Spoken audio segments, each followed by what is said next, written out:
Have you ever looked up at the night sky and wondered why the moon sometimes glows red? A lunar eclipse is one of the most dramatic natural spectacles visible to the naked eye. Unlike solar eclipses, which are brief and only visible along a narrow path, lunar eclipses can be seen by anyone on the night side of Earth and often last several hours. At its core, a lunar eclipse happens when the Earth comes directly between the Sun and the Moon. The Earth blocks sunlight from reaching the Moon, and our planet's shadow falls across the lunar surface. This shadow has two distinct parts: the penumbra outer, lighter shadow, and the umbra inner, darker shadow. In a penumbral eclipse, the Moon only passes through the penumbra. The dimming is so faint that many people don't even notice it unless they know exactly what to look for. In a partial eclipse, a portion of the Moon enters the umbra, creating a sharp contrast between the bright and shadowed regions. These are striking and easily visible. In a total lunar eclipse, the Moon passes entirely into the umbra. Instead of vanishing into blackness, the Moon takes on a deep red or coppery glow. This is what we call a blood moon. The geometry behind this is precise. Earth's shadow at the distance of the Moon, about 9,200 kilometers wide, while the Moon itself is only about 3,476 kilometers across. This means the Moon can fit comfortably inside Earth's umbra, making total eclipses possible.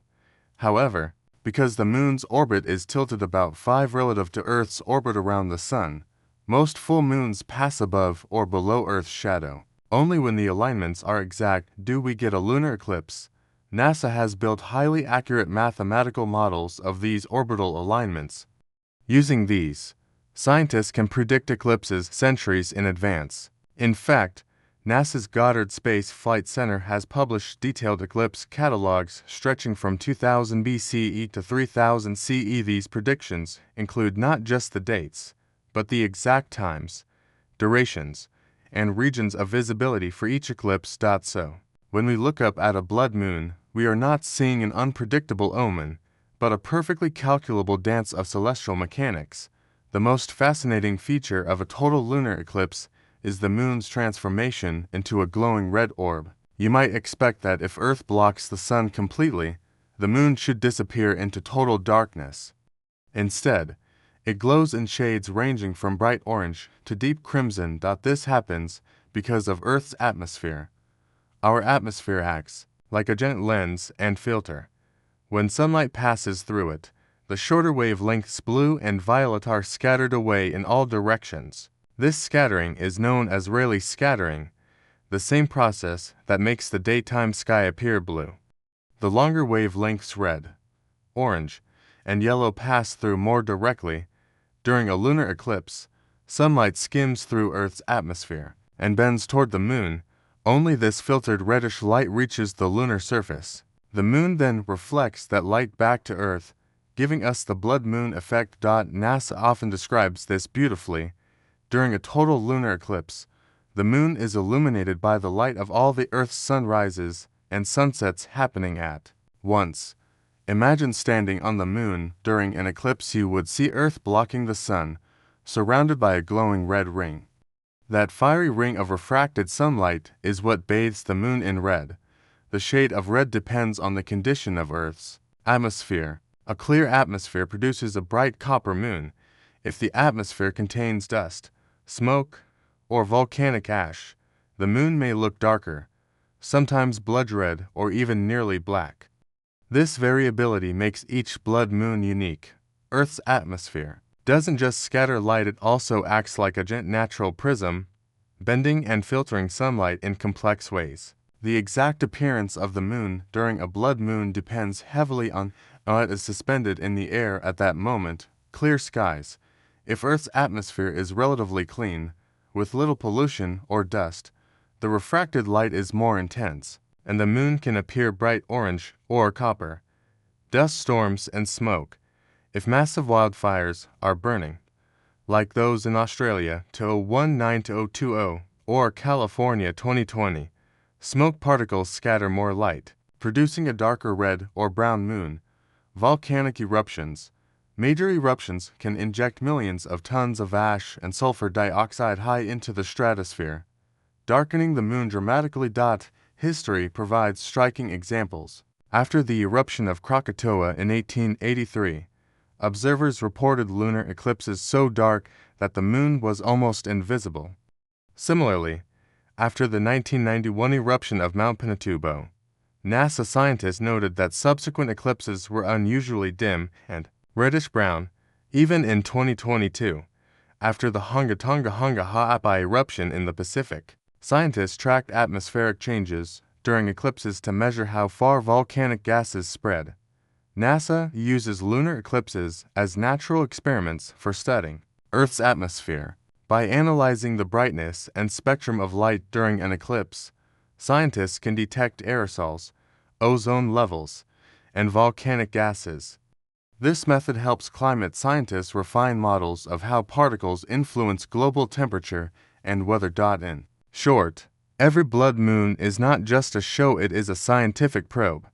It carries information about Earth's atmosphere, acting as a glowing red report card of the planet's current state. To understand why the moon looks red during an eclipse, we need to look at the science of light itself. Light may look white to our eyes, but it is actually made up of many colors. If you pass white light through a prism, it splits into a rainbow: violet, blue, green, yellow, orange, and red. Each of these colors has a different wavelength. Blue and violet light have short wavelengths. They scatter easily when they hit tiny molecules in the atmosphere. Red and orange light have longer wavelengths. They can travel farther and bend around the Earth's atmosphere without scattering as much. This process is called Rayleigh scattering. It's the same reason the sky looks blue during the day, because blue light scatters everywhere, and sunsets look red because the sun's light passes through more atmosphere, scattering away the blue and leaving the red. During a total lunar eclipse, the same effect happens on a planetary scale. Sunlight passes through Earth's atmosphere and bends. Around the edges, blue and green light scatter away, but the red and orange light bends and reaches the moon.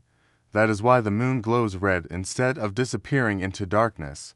Scientists have even measured the exact colors during blood moons using spectrometers. These instruments break down the light into its wavelengths.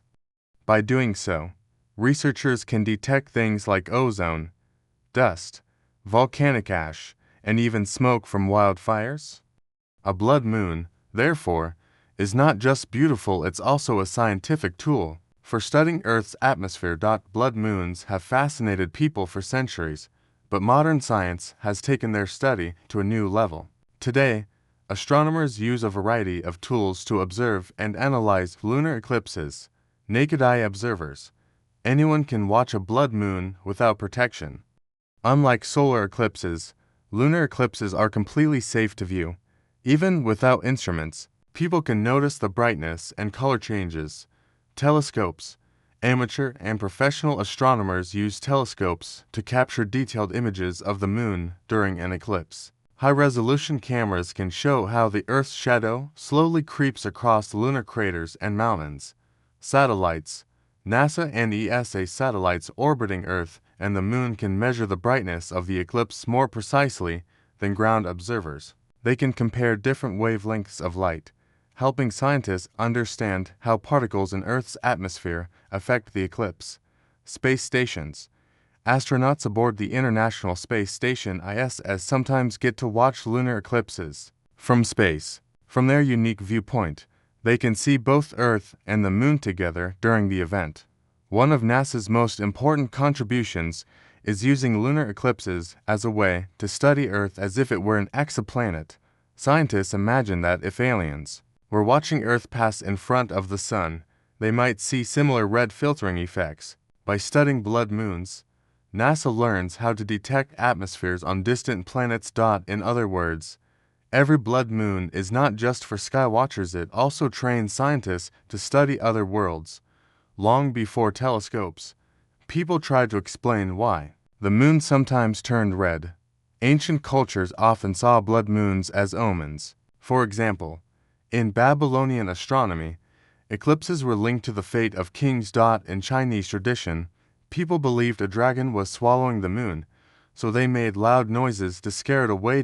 In Incan culture, a jaguar was thought to be attacking the moon, and rituals were performed to protect it. The first real scientific explanations came from the ancient Greeks. Around 350 BCE, the philosopher Aristotle noticed that Earth's shadow on the moon during an eclipse was always round. From this, he argued that Earth must be a sphere. This was one of the earliest scientific proofs of Earth's shape. Over time, as telescopes improved, today, thanks to NASA, we not only predict lunar eclipses with exact timings, but also measure how each blood moon tells us about Earth's climate. Eclipses have gone from mystery and myth to precision science and space research. Blood moons may feel rare and special, but they actually follow predictable cycles. Lunar eclipses occur only when three conditions are met. The moon is in its full phase. The moon is aligned with Earth's orbital plane around the sun. The ecliptic, the sun, Earth, and moon form a nearly perfect straight line because the moon's orbit is tilted by about 5. Most full moons miss Earth's shadow. This is why eclipses don't happen every month. On average, there are 2 to 5 lunar eclipses per year, but not all of them are total. Astronomers use something called the Saros cycle to predict eclipses. A Saros cycle lasts about 18 years, 11 days, and 8 hours. After this period, the geometry of the sun, Earth, and moon repeats almost exactly, producing a nearly identical eclipse. This cycle was known to ancient Babylonian astronomers and is still used today by NASA to catalog eclipses. Sometimes, a series of 4 consecutive total lunar eclipses happens over 2 years. This is called a tetrad. These tetrads are fairly rare, and they always excite public interest because of their dramatic appearance. For example, between 2014 and 2015, there was a famous tetrad visible from much of the world. Many people called these the blood moon prophecies, even though scientists explain that tetrads are simply part of celestial mathematics. So while blood moons feel like rare miracles, they are actually part of a repeating cosmic rhythm. NASA has created detailed eclipse catalogs covering thousands of years. Looking just at the modern period 1900 to 2100, we see a fascinating history of blood moons. July 16, 2000, one of the longest total eclipses of the century, lasting 1 hour 46 minutes. December 21, 2010, a spectacular blood moon that coincided with the winter solstice, visible across North and South America. April 15, 2014, start of the famous tetrad, widely viewed across the Americas. September 27, 2015, the final eclipse of the tetrad, often called the super blood moon because it happened when the moon was at perigee closest to Earth. July 27, 2018, the longest eclipse of the 21st century, lasting 1 hour 42 minutes, visible across Africa, the Middle East, and Asia.